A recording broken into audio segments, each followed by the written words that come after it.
1.5 liter air mineral Petronas, Mesra Petronas 1.5 liter. Jadi kita akan cuba memenuhkan air daripada rem pump ini dan menyukat masa yang diambil untuk memenuhkan satu botol ni sehingga penuh. Jadi jumlah masa itu akan kita bahagikan pada 3. Kemudian satu bahagian adalah 0.5 liter. Jadi apabila dua bahagian adalah 1 liter. Jadi daripada pengiraan itu kita akan dapat berapa jumlah masa yang diambil untuk 1 liter. Okey, kita mulakan daripada sekarang. Di keadaan kosong, botol yang kosong. 1, 2, 3.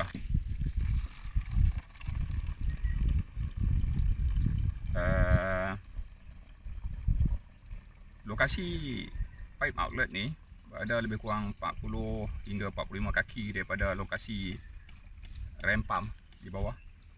Jadi ketinggian dia lebih kurang 45 kaki daripada rem pump. Dengan pipe sepanjang 100 meter, poly pipe 100 meter. Okey, hampir penuh dan penuh. Jadi masa yang diambil adalah 32 saat. 32 saat untuk 1.5 liter. Jadi secara tak langsung 0.5 liter adalah lebih kurang 11 saat ataupun lebih kurang daripada 11 saat. Oleh itu jumlah untuk 1 liter adalah 21 saat sahaja. Mengikut pengiraan kasar, dengan 21 saat masa yang diambil itu, kita akan memperolehi lebih kurang 1000 lebih gallon air satu hari. Dengan mengambil kira satu hari mempunyai 60 saat kali 60 minit dan kali 24 jam, kita akan dapat lebih kurang 84,600 saat.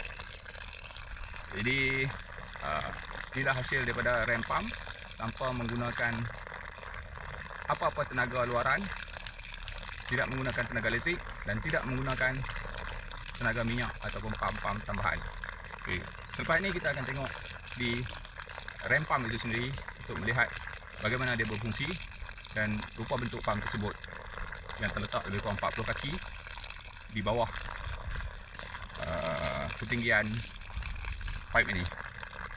Okey, kita tengok di sana pula tadi. Assalamualaikum dan selamat sejahtera. Hari ini saya akan menunjukkan bagaimana sesebuah rem pump beroperasi. Ini adalah sebuah rem pump yang dibuat secara DIY. Walaupun terdapat beberapa versi rem pump yang dijual secara komersial, tetapi untuk permulaan saya cadangkan kita membuat satu rem pump secara DIY terlebih dahulu dan memastikan hasil air yang diberikan memenuhi apa yang kita perlukan.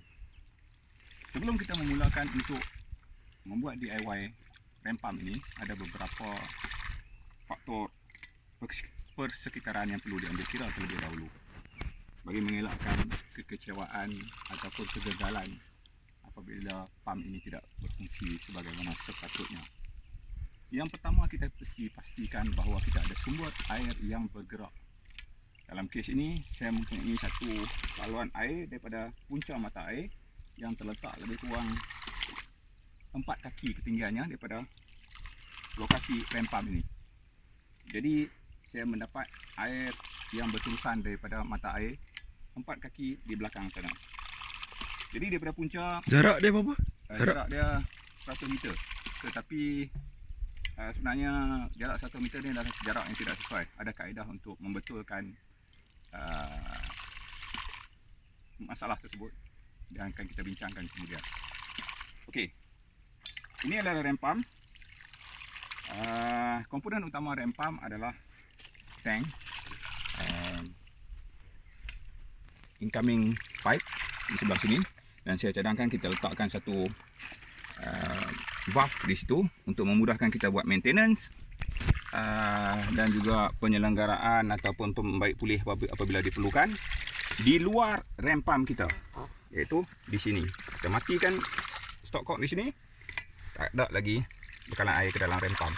Yang kedua, kita buat satu lagi immediately sebelum masuk ke rem pump. Jadi untuk tujuan maintenance ataupun nak bawa balik repair dan sebagainya, kita boleh buka di sini, matikan air di sini, buka di sini tanpa pressure air, dan kita boleh angkat bawa balik, memudahkan. Okey, di sini adalah 1 meter pressure. Sekarang ni pressure lebih kurang 1.5 bar, menghampiri 20 psi dengan keadaan beroperasi. Walau bagaimanapun, kalau kita matikan supply delivery pipe ke atas, kita boleh lihat pressure akan meningkat lagi dan lagi dan lagi. Di sini kalau kita lihat, kita tiada apa-apa bekalan tenaga yang diberikan untuk menggerakkan rem pump ini. Dia bergerak hanya menggunakan aliran air sahaja, tiada minyak, tiada elektrik, dan percuma. Okey. Sekarang pressure semakin meningkat menjadi melebihi 2 bar. Disebabkan saya hentikan supply ke atas 40 kaki. Saya matikan, jadi kita dapat pressure yang meningkat di sini. Saya cadangkan supaya kita pasang 1 meter di sini untuk tujuan pemantauan dan juga memudahkan kita mengenal pasti masalah-masalah dengan pump kita. Amat membantu untuk memasang 1 meter pressure di sini. Di bahagian ni adalah check valve. Ini adalah ciri-ciri utama sesuatu rem pump. Kita memerlukan sekurang-kurangnya 2 check valve yang berlainan arah. 1 check valve di sini dan 1 check valve di sini. Ini adalah check valve komersial yang dibeli di kedai hardware, yang dibuat daripada tembaga. Dan ini adalah 1 check valve yang saya DIY sendiri. Memerlukan sedikit kerja welding, tetapi efisiensinya akan meningkat. Keberkesanan dan peratus penghantaran air akan meningkat. Selain itu, kita juga boleh buat penambahan-penambahan tertentu, menambahkan beban di bahagian atas ni. Dan sekarang ni saya letak washer dan diapit oleh skru ni. Okey, air daripada bahagian atas akan turun dan akan cuba masuk ke dalam tangki. Sewaktu tekanan berada di bawah daripada tekanan waste valve, ini adalah waste valve, air akan masuk ke dalam tangki. Tetapi apabila pressure adalah bersamaan antara kiri dan kanan, waste valve ini akan mula bergerak dan menutup lubang aliran air. Bagaimana sekarang? Dia akan naik, dia akan tutup dan buka, tutup, buka, berganti-ganti antara 2 check valve. Jadi hasil daripada proses yang berganti-ganti ini akan menyebabkan tekanan berlaku di dalam tangki ini. Hasil tekanan ini akan terhimpun dan itulah air yang akan kita hantar ke bahagian atas. Di dalam waste valve ini kita boleh dapat kaedah-kaedah untuk buat sendiri DIY di dalam YouTube. Banyak sumber-sumber yang kita boleh rujuk di dalam YouTube. Ada yang agak bagus dan ada yang kurang.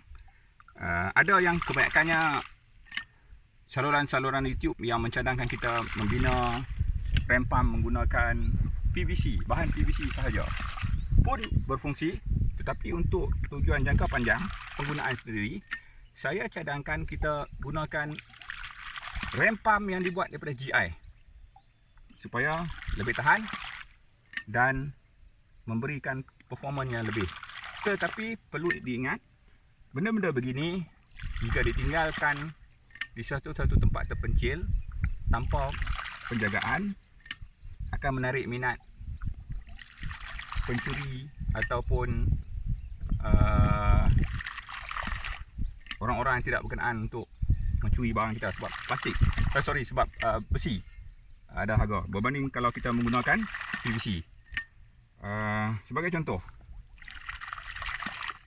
tangki fire extinguisher ni hanyalah berharga RM20 yang saya beli di dalam mudah dengan menggunakan tangki fire extinguisher yang masih berfungsi tetapi sudah expired. kalau tak silap saya selepas 10 tahun, walaupun secantik mana tangki ini, tetapi pihak bawah tak akan memberi kelulusan untuk renewal, untuk pembaruan pengisian semula. Jadi pihak-pihak pembengkal proyek extinguisher akan dispose benda ni. Jadi kita ambil tangki, cuma apa yang perlu kita buat adalah potong di bahagian hujung ni, sebab penyambungan nozzle fire extinguisher adalah menggunakan sistem metrik. Tetapi sistem-sistem GI kita yang boleh dibeli di kedai hardware, majoriti menggunakan sistem imperial. Jadi kita perlu beli satu fitting imperial dan welding di sini.